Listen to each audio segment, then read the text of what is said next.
Hi guys, welcome back to our channel sweeties life hacks. ఇవాళ మనం రాగి పిండితో దోశ ఎలా వేసుకోవాలో చూసేయండి.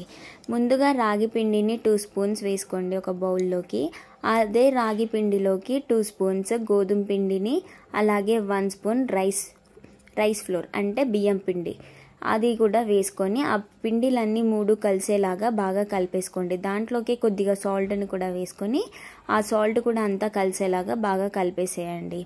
అదంతా బాగా కలిసిపోయిన తర్వాత దాంట్లోకి పెరుగుని మజ్జిగలాగా చేసుకోవాలి. పెరుగుని మజ్జిగలాగా చేసుకొని దాన్ని కొద్దిగా యాడ్ చేసుకుంటూ ఈ పిండిలోకి ఇవంతా కూడా మనం దోశ బ్యాటర్ ఎలా అయితే ఉంటుందో దాంట్లోకి అట్లా చేసుకోవాలన్నమాట.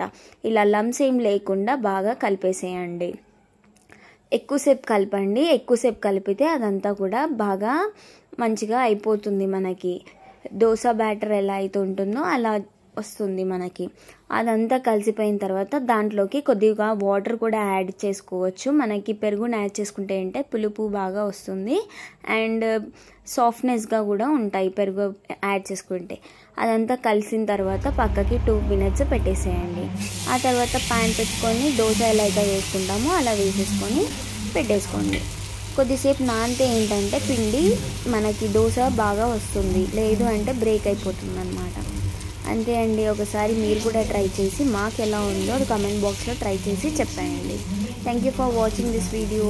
Please do like, share and subscribe to our channel sweeties life hacks. ఇలాంటి మరెన్నో వీడియోస్ కోసం మా ఛానల్ని సబ్స్క్రైబ్ చేసుకోండి. Thank you.